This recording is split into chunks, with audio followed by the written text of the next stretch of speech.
हम आपको class 12th में फिजिक्स में मैग्नेटिक इफेक्ट ऑफ करंट के बारे में रीड करेंगे। ठीक है, मैग्नेटिक इफेक्ट ऑफ करंट। तो सबसे पहले मैग्नेटिक फील्ड होता क्या है ये पता होना चाहिए। Magnetic field,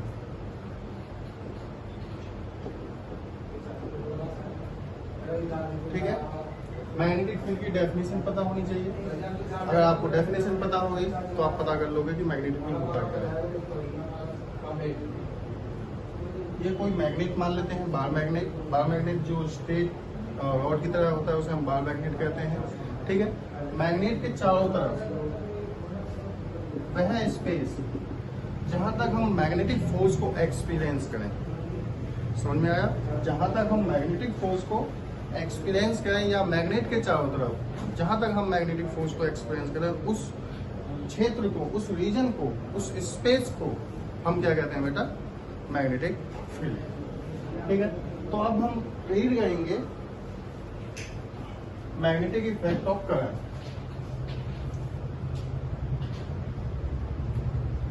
magnetic effect of current. तो आपने सेकेंड यूनिट में रीड किया होगा इलेक्ट्रिक करंट, उसके बारे में। अब इलेक्ट्रिक करंट किसी वायर में फ्लो करता है तो उसके क्या क्या इफेक्ट होते हैं। जब इलेक्ट्रिक करंट किसी वायर में फ्लो करेगा तो क्या क्या इफेक्ट होंगे। ठीक है, तो जब इलेक्ट्रिक करंट किसी भी वायर में फ्लो करता है तो वो अपने चारों तरफ मैग्नेटिक फील्ड बनाता है। वो अपने चारों तरफ क्या करता है बेटा?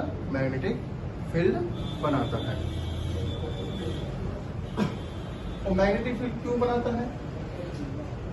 क्यों? हर एलिमेंट का अपना अपना एक मैग्नेटिक रीजन होता है या इंटरनल मैग्नेटिक फील्ड होता है। ठीक है, जब करंट एक डायरेक्शन में फ्लो करेगा तो चार्ज भी सेम डायरेक्शन में फ्लो करेंगे। जब चार्ज सेम डायरेक्शन में फ्लो करेंगे तो मैग्नेटिक फील्ड क्या होगा? सभी का ऐड हो जाता है और वो क्या पैदा करता है? Magnetic field. ठीक है, सबसे पहले मैग्नेटिक इफेक्ट ऑफ करंट को बताया था ऑरेस्टेड ने 1820 में। ठीक है, तो ऑरेस्टेड ने जो प्रूफ किया था वो एक्सपेरिमेंटली प्रूफ किया था, थ्योरेटिकली प्रूफ नहीं किया था। उन्होंने बताया था कि किसी भी वायर में से जब करंट फ्लो होता है तो वो क्या पैदा करता है बेटा? Magnetic field. उसका एक सिंपल सा एग्जांपल है,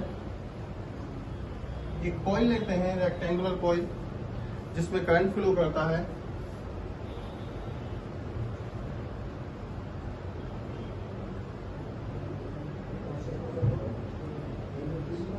एंटी क्लॉकवाइज डायरेक्शन। ठीक है, करंट फ्लो करता है एंटी क्लॉकवाइज डायरेक्शन में।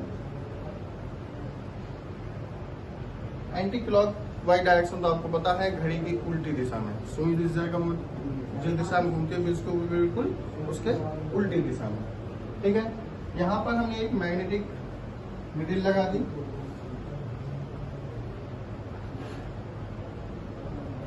ये हिस्सा हमने N मान लिया और ये मान लिया बेटा हमने S। ठीक है, जब इसमें से करंट फ्लो होगा तो ऑरेस्टीन देखा, जब इसमें से करंट फ्लो होता है जो N साइड होती है वो ऊपर की तरफ डिफ्लेक्ट हो जाती है और S नीचे की तरफ डिफ्लेक्ट हो जाता है। जो N है वो ऊपर की तरफ डिफ्लेक्ट हो जाता है और जो S है वो नीचे की तरफ डिफ्लेक्ट हो जाता है। ठीक है, तो उन्होंने देखा कि ये जो N साइड है ऊपर की तरफ डिफ्लेक्ट क्यों हुई? क्योंकि जो वायर था वो कॉपर का था और कॉपर क्या होता है? नॉन मैग्नेटिक मटेरियल होता है, वो मैग्नेट की तरफ अट्रैक्ट नहीं होता। तो उन्होंने पाया कि कोई ना कोई ऐसी चीज है यहाँ पर पैदा हो रही है जो इस नॉर्थ पोल को अपनी तरफ अट्रैक्ट करती है। नॉर्थ पोल को अपनी तरफ अट्रैक्ट करती है, वो क्या चीज हो सकती है? तो उन्होंने यहाँ पर प्रूव किया कि यहाँ पर एक इनविजिबल मैग्नेटिक फील्ड पैदा हो रहा है जो N पोल को अपनी तरफ अट्रैक्ट करता है और S पोल को डिफ्लेक्ट करता है। तो उन्होंने बताया कि जब भी करंट एंटी क्लॉकवाइज डायरेक्शन में पैदा होगा तो उसका जो मैग्नेटिक फील्ड होगा पैदा होगा वो क्या होगा? S इंटरनली अंदर की तरफ होगा और जो N अंदर की तरफ पैदा होगा और S बाहर की तरफ पैदा होगा। तो जो S पोल है वो क्या कर रहा है, नॉर्थ पोल को अपनी तरफ अट्रैक्ट करता है। अब हमने करंट की डायरेक्शन को रिवर्स कर दें तो क्या होगा,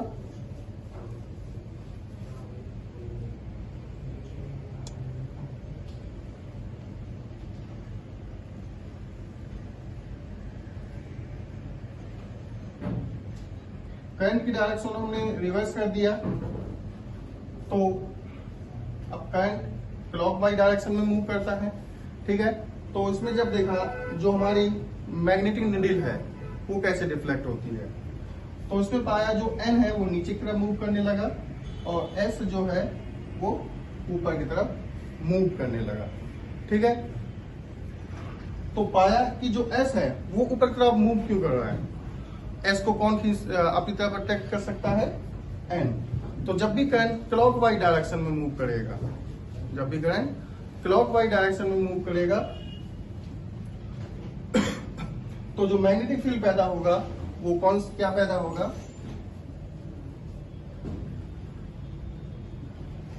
S2N। जो N है वो S को अपनी तरफ अट्रैक्ट करता है। तो ये था ऑयस्टेड एक्सपेरिमेंट जिन्होंने एक्सपेरिमेंटली प्रूव किया था, थ्योरेटिकली प्रूव किया था बायर और सेवर्ट ने।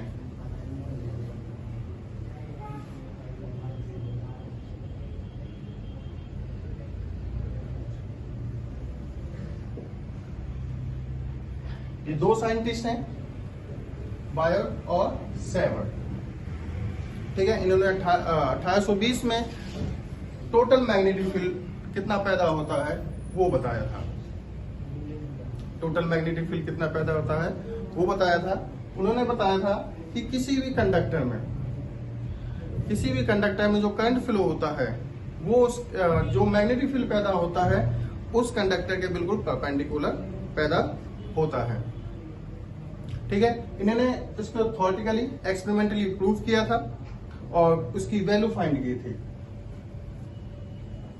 तो बायर-सावर्ट लॉ की डेफिनेशन ये है, it state that the magnetic field produced by small current element dl carrying current I।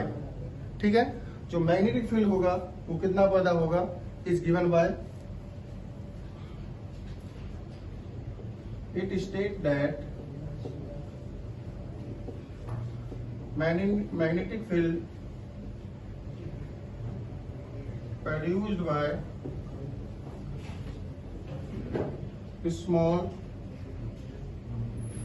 current element dl carrying current I is given by कितना होगा, dV equal to mu not upon में 4 pi I dl sine theta upon में r square. ठीक है, तो आपने देखा जो मैग्नेटिक फील्ड पैदा होगा वो स्मॉल करंट एलिमेंट dl। ये करंट एलिमेंट क्या होता है, वह हिस्सा जिसमें से करंट पास हो, किसी भी वायर का वह हिस्सा जिसमें से करंट पास हो वो करंट एलिमेंट कहलाता है। ठीक है, जैसे मान लिया हमारे पास कोई कंडक्टर है XY जिसकी लेंथ कुछ भी हो सकती है। ठीक है, हमने इसका करंट एलिमेंट स्मॉल पार्टिकल ले लिया, बहुत ही छोटा हिस्सा, क्योंकि इंफिनिटी हो सकता है वायर, इंफिनिटी वायर में हम कहां तक मैग्नेटिक फील्ड कैलकुलेट करें। तो हमने स्मॉल एलिमेंट ले लिया dl। ठीक है, इस dl के कारण किसी भी पॉइंट पर टोटल मैग्नेटिक फील्ड कैलकुलेट करते हैं, किसी भी पॉइंट पर टोटल मैग्नेटिक फील्ड कैलकुलेट करते हैं। मान लेते हैं यहां पर कोई P पॉइंट है। ठीक है, जो dl एलिमेंट के साथ थीटा एंगल बनाता है, dl एलिमेंट के साथ थीटा एंगल बनाता है और इसकी बीच की जो दूरी है वो क्या है बेटा, r है। ठीक है, इसकी बीच की जो दूरी है वो क्या है बेटा, r है। तो टोटल मैग्नेटिक फील्ड कितना होगा, तो जो dB होगा वो किन किन पर डिपेंड करेगा, पहली बात तो ये होना चाहिए डीवी डायरेक्टली प्रोपोर्शनल टू आई होगा, मतलब जितना ज्यादा इसमें करंट फ्लो करेगा उतना ज्यादा मैग्नेटिक फील्ड पैदा होगा, जितना ज्यादा करंट फ्लो करेगा उतना ही ज्यादा मैग्नेटिक फील्ड पैदा होगा। दूसरा, डीवी डिपेंड करेगा डीएल पर, मतलब वायर की लेंथ जितनी ज्यादा होगी मैग्नेटिक फील्ड उतना ही ज्यादा होगा, ठीक है, क्योंकि मैग्नेटिक फील्ड वेक्टर क्वांटिटी है और ये सुपरपोजिशन को फॉलो करती है।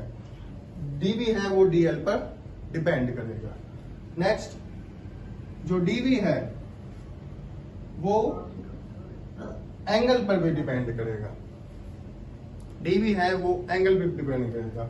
एंगल किसके बीच में लेना है, डीएल की डायरेक्शन और आर की डायरेक्शन के बीच में लेना है, ठीक है, करंट एलिमेंट की डायरेक्शन और पोजीशन वेक्टर ऑफ पी की डायरेक्शन के बीच में लेना है, कितना एंगल है, ठीक है। दोबारा सुन लो, जो एंगल है वो किसके बीच में, करंट एलिमेंट के बीच में और पोजीशन वेक्टर और पी के बीच की लेनी है। नेक्स्ट, जो डीवी है वो inversely proportional to r square, मतलब पॉइंट के बीच की दूरी, क्योंकि जैसे जैसे हम किसी भी मैग्नेट से दूर जाते हैं तो उसका मैग्नेटिक फील्ड क्या होता चला जाता है, कम होता चला जाता है। तो जो डीवी है वो inversely proportional to r square. तो इन फैक्टरों को हम कंबाइन कर दें तो क्या हो जाएगा, dV equal to I d l sine theta upon में आर स्क्वायर, ठीक है। डायरेक्टली प्रोपोर्शनल का निशान हटाने के लिए हम एक कांस्टेंट उपयोग करते हैं जिसे हम के कहते हैं। वैल्यू बाकी बिल्कुल सेम रहेगी, ठीक है। जो के की वैल्यू होगी, ठीक है, के की वैल्यू स्पेस के अंदर या एयर के अंदर अलग होगी और अलग अलग मटेरियल में, अलग अलग मीडियम में अलग होगी, ठीक है। के की वैल्यू अगर हम एसआई सिस्टम में लें तो याद रखना, अगर हम के की वैल्यू एसआई सिस्टम में लेते हैं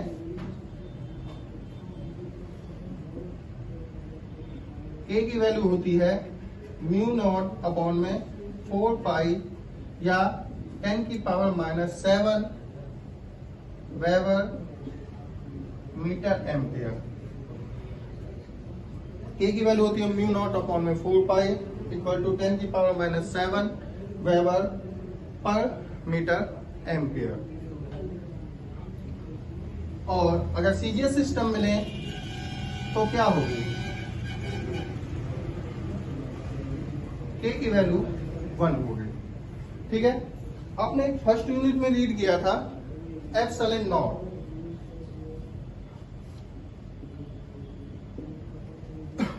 तो आपने इसे बताया था इलेक्ट्रिक परमिटिविटी, ठीक है, आपने इसे बताया था इलेक्ट्रिक परमिटिविटी।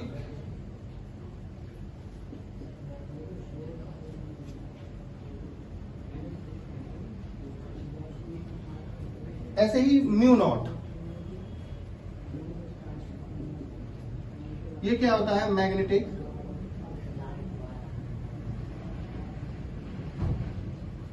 परमिटिविटी।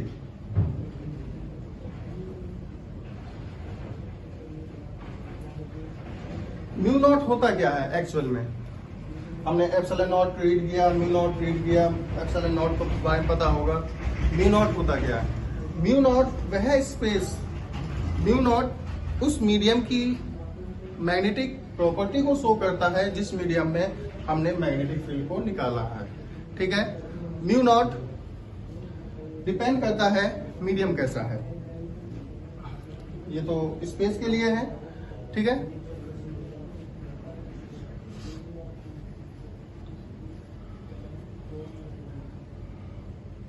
कोई भी मीडियम अपने आप को कितना मैग्नेटिफाइड कर सकता है, ठीक है, कोई भी मीडियम अपने आप को कितना मैग्नेटिफाइड कर सकता है, वो प्रॉपर्टी उस वैल्यू को म्यू नॉट डिफाइंड करता है।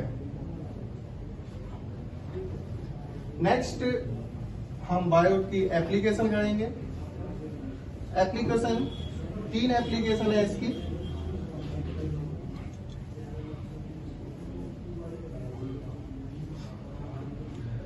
फर्स्ट एप्लीकेशन कि मैग्नेटिक फील्ड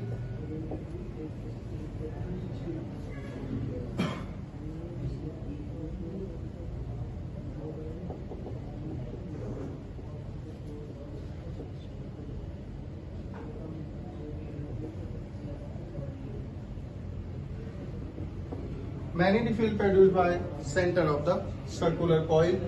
ठीक है, अगर कोई कॉइल रेक्टेंगुलर सर्कुलर कॉइल हो जिसमें करंट आई फ्लो करता हो, उसके सेंटर में टोटल मैग्नेटिक फील्ड कितना होगा। ठीक है, उसके सेंटर में टोटल मैग्नेटिक फील्ड कितना पैदा होगा, ये हमें कैलकुलेट करना है। ठीक है, तो वही by according to Biot Savart law आपको एक करंट एलिमेंट मानना होगा। ठीक है, मान लेते हैं कोई करंट एलिमेंट डीएल है। ठीक, और आपको पता है डीएल की डायरेक्शन क्या होगी। ठीक है, किसी भी सर्कल, कोई भी सर्कल जो बनता है वो पॉइंटों से मिलके बनता है। किससे मिलके बनता है? पॉइंटों से मिलके बनता है, और हर पॉइंट की अपनी एक निश्चित डायरेक्शन होती है जिसे हम कहते हैं टेंजेंट। ठीक है, तो इस डीएल एलिमेंट की डायरेक्शन सामने की तरफ होगी। ठीक है, और डीएल से जो आर की डायरेक्शन होगी वो ये होगी। तो दोनों के बीच में एंगल कितने का है बेटा? डायरेक्शनों के बीच में 90 का। ठीक है, आपको पता है जो सर्कल है वो पॉइंटों से मिलके बनता है। ठीक है, और हर पॉइंट की अपनी एक निश्चित डायरेक्शन होती है। ठीक है, तो किसी भी डीएल को ले तो उसकी जो डायरेक्शन होगी, अगर आप यहां मानोगे डीएल, तो उसकी डायरेक्शन सामने की तरफ होगी। ठीक है, आप लोग सोचिए 90 का एंगल क्यों आया? सेंटर से उस टेंजेंट के बीच में जो एंगल बनेगा, रेडियस और टेंजेंट के बीच में जो हमेशा सर्कल के अंदर रेडियस और टेंजेंट के बीच में, ठीक है, सर्कल हो या स्फीयर हो, उसके बीच में हमेशा जो एंगल बनता है वो 90 का बनता है। कितने का बनता है? 90 का, according to Biot Savart law.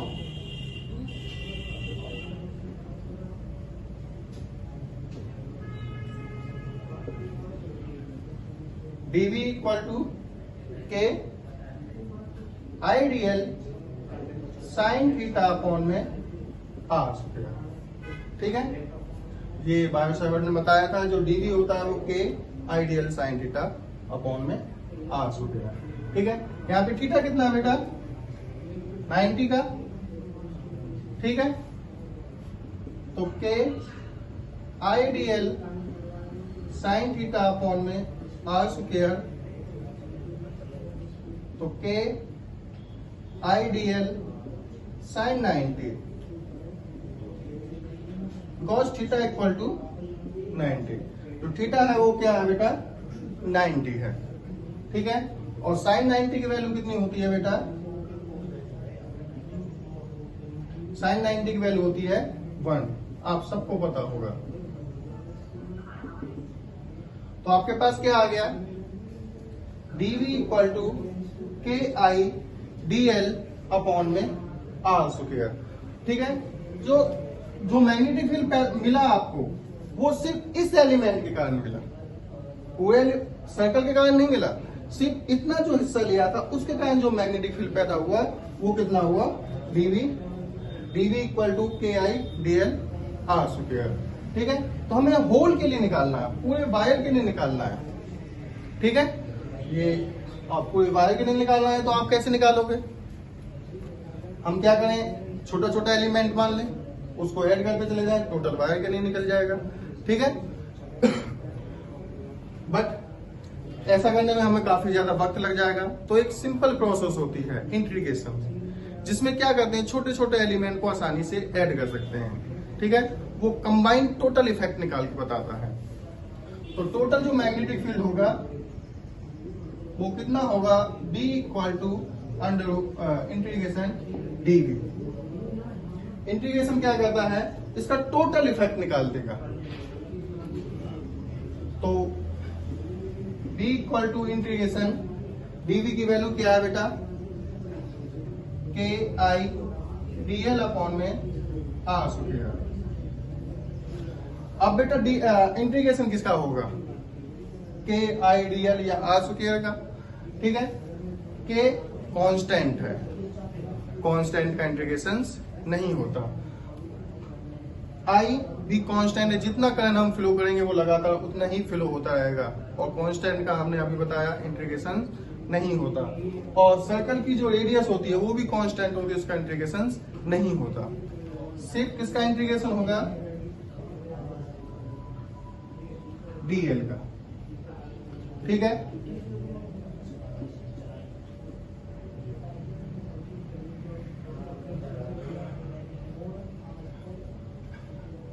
DL एक स्मॉल लेंथ है, किसी भी सर्कल की एक स्मॉल लेंथ है, तो टोटल इसकी लेंथ कितनी होगी, सर्कल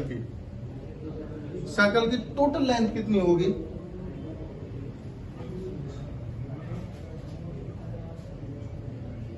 तो टोटल लेंथ होगी सर्कल की वो कितनी होगी, 2 पाई आर। ठीक है, सरकमफेरेंस, ठीक है, सरकमफेरेंस कितना होता है सर्कल का, वो कितना होता है 2 पाई आर।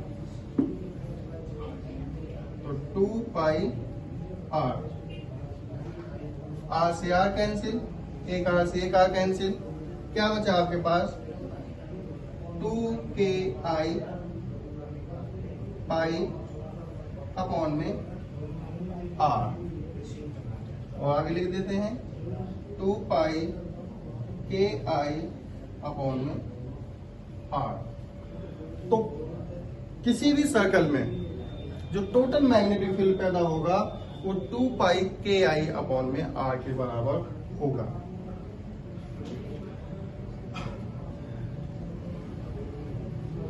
नेक्स्ट,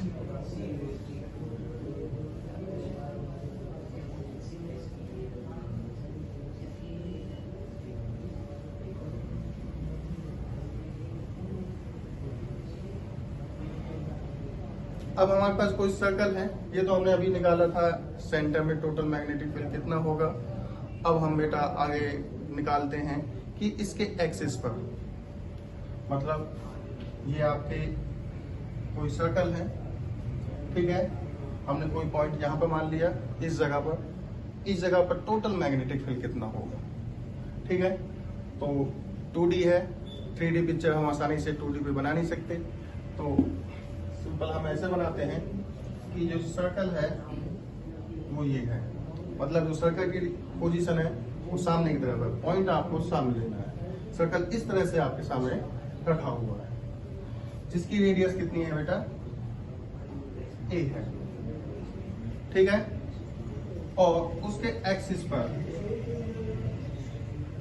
कोई पी पॉइंट है जहां पर हमें मैग्नेटिक फील्ड निकालना है इस सर्कल के कारण। पहले हमने क्या किया था, इसके सेंटर पे निकाला था, अब हमें कहाँ निकालना बेटा, वो इसके एक्सिस पे रखा हुआ है, सर्कल के एक्सिस पे रखा हुआ है, उस पर आपको टोटल मैग्नेटिक फील्ड निकालना है। ठीक है, इसके अंदर जो करंट फ्लो करता है मान लेते हैं वो आई है, सेंटर से दूरी इसकी बेटा हमने मान ली आर है। ठीक है, तो हमने कोई 2 करंट एलिमेंट मान लिए, BL DL। ठीक है, क्योंकि दोनों का ही जो मैग्नेटिक फील्ड होगा, दोनों ही इस पॉइंट के साथ सेम एंगल बनाएंगे। अगर आप जहां पे लेना चाहते हो DL वो भी दोनों इसके साथ सेम एंगल बनाएंगे। मतलब इस सर्कल में ऐसे 2 पॉइंट होंगे जो P के साथ सेम एंगल पर मैग्नेटिक फील्ड पैदा करेंगे। दोबारा सुन लो, इस सर्कल के अंदर 2 पॉइंट ऐसे होंगे जो P के साथ सेम एंगल पर मैग्नेटिक फील्ड पैदा करेंगे। मान लेते हैं DL से P की दूरी S है, इस DL से भी सेम होगी, क्योंकि जो P पॉइंट है इसके सेंटर में है, P पॉइंट है जो इसके सेंटर पे एक्सिस पे लाई करता है, मतलब तो ये दूरी और ये दूरी क्या होंगी बेटा, दोनों ही सेम। तो दोनों ही इसके साथ एंगल बनाते हैं 5 और 5, ठीक है। सेंटर में है तो एंगल भी क्या होगा, दोनों का सेम होगा। तो जो मैग्नेटिक फील्ड है वो एक वेक्टर क्वांटिटी है, और जब वेक्टर क्वांटिटी है वो किसी पॉइंट के साथ एंगल से लाई करती है, या वेक्टर क्वांटिटी के पास अपने दो कंपोनेंट होते हैं, ठीक है। कितने कंपोनेंट होते हैं, दो कंपोनेंट होते हैं।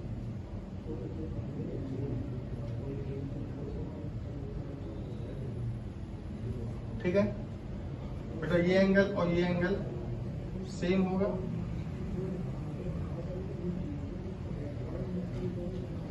तो जो आपकी वैल्यू होगी dv cos phi और dv sin phi,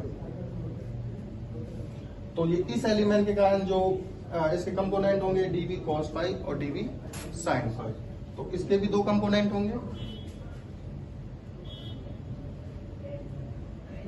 dv cos phi और dv sin phi। तो हमें अब इस पॉइंट पर टोटल मैग्नेटिक फील्ड निकालना है। आपने देखा इस dv cos थीटा की डायरेक्शन ऊपर की तरफ है और इसकी डायरेक्शन बेटा नीचे की तरफ है। दोनों ही एक दूसरे के बिल्कुल अपोजिट हैं, दोनों ही एक दूसरे के क्या है बेटा, अपोजिट हैं, और दोनों की वैल्यू क्या है बेटा, सेम है।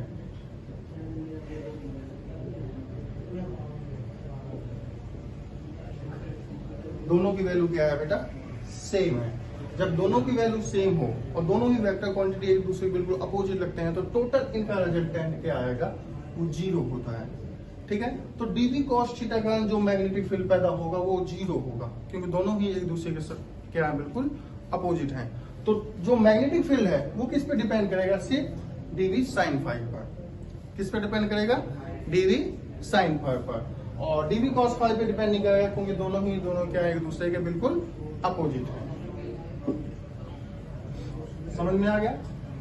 तो जो हमारा इस सर्कल के कारण जो मैग्नेटिक फील्ड पैदा होगा वो किस पे डिपेंड करेगा, सिर्फ dv sin phi पर, dv sin phi पर। तो सबसे पहले हम dv निकाल लें, कितना आएगा इस सर्कल के कारण, इस करंट एलिमेंट के कारण P पॉइंट पर टोटल dv कितना होगा, ठीक है। अकॉर्डिंग टू बायोट-सैवर्ट लॉ,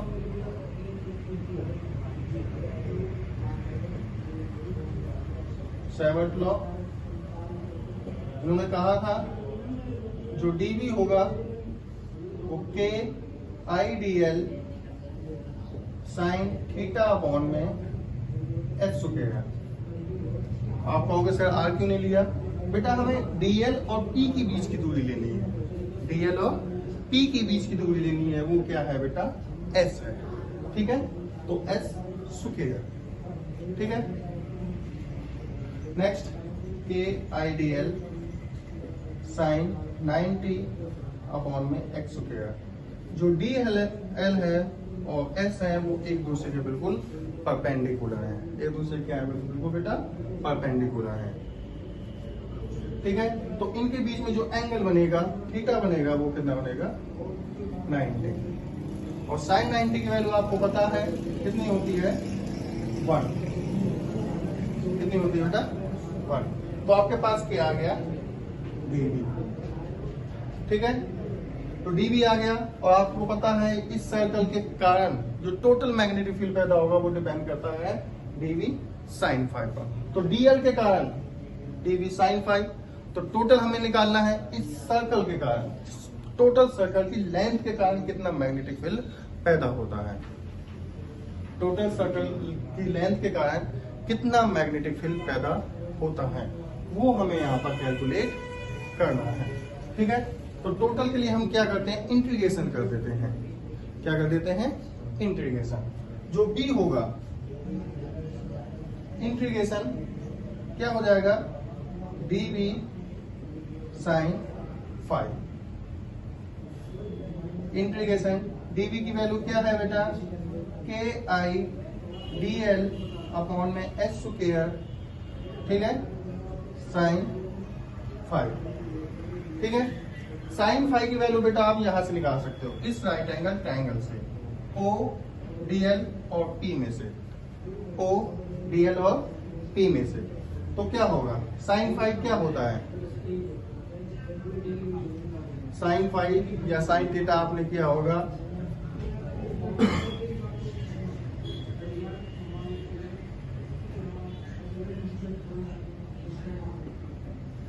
ये आपको फॉर्मूला याद होगा, पी वी पी और एच एच बी।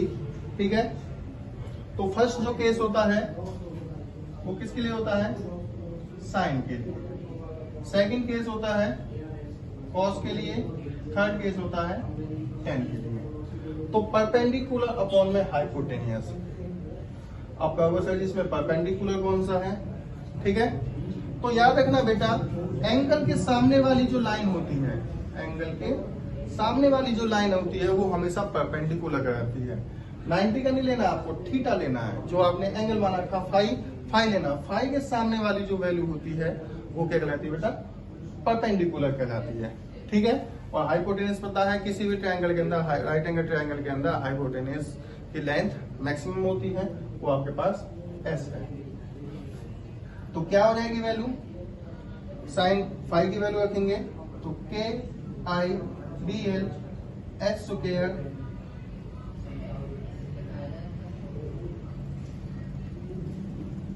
ए अपॉन में एस। ठीक है, साइन फाइव की वैल्यू होगी ए अपॉन में एस।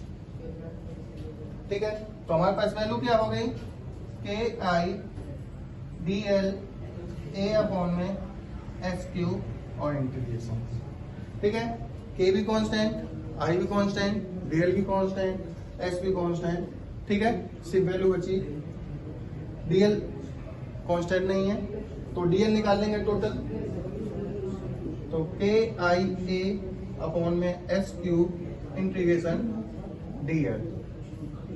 ठीक है, तो के आई ए अपॉन में एस क्यूब, तो टोटल सर्कमफेरेंस कितना होता है किसी भी सर्कल का, वही 2 पाई आर। और यहाँ पे बेटा आर नहीं है, यहाँ पे हमने ए माना हुआ है, तो क्या हो जाएगा आपका 2 पाई ए। ठीक है, तो कितना हो गया, के आई 2 पाई ए स्क्वायर अपॉन में एस क्यूब। ठीक है, तो इसी राइट एंगल ट्रायंगल से पीजीटी लगाकर बेटा हम एस की वैल्यू भी निकाल सकते हैं। ठीक है, तो एस की वैल्यू क्या होगी, पीजीटी लगाएंगे तो हाइपोटेनस का स्क्वायर इक्वल टू बेस का स्क्वायर प्लस में परपेंडिकुलर का स्क्वायर। तो एस की वैल्यू क्या हो जाएगी बेटा, अंडर रूट के अंदर आर स्क्वायर प्लस में ए स्क्वायर। तो यहां से जो वैल्यू आएगी आपकी बेटा, के आई 2 पाई ए स्क्वायर। ठीक है, और अंडर रूट के अंदर एस स्क्वायर प्लस में ए स्क्वायर की पावर 3। तो वैल्यू जो टोटल हो जाएगी 2 pi k I a square upon में आर स्क्वायर प्लस में ए स्क्वायर की 3/2। तो आपको मैंने 2 टॉपिक करवाए, एक सेंटर में मैग्नेटिक फील्ड निकलवाया था एक्सिस के, और एक एक्सिस पे निकलवाया था। ठीक है, तो जब आपने सेंटर पे निकाला था टोटल मैग्नेटिक फील्ड आया था 2 पाई के आई अपॉन में आर, और जब आपने एक्सिस पे निकाला तो 2 pi k I a square upon में under root r square plus में ए स्क्वायर की पावर 3/2।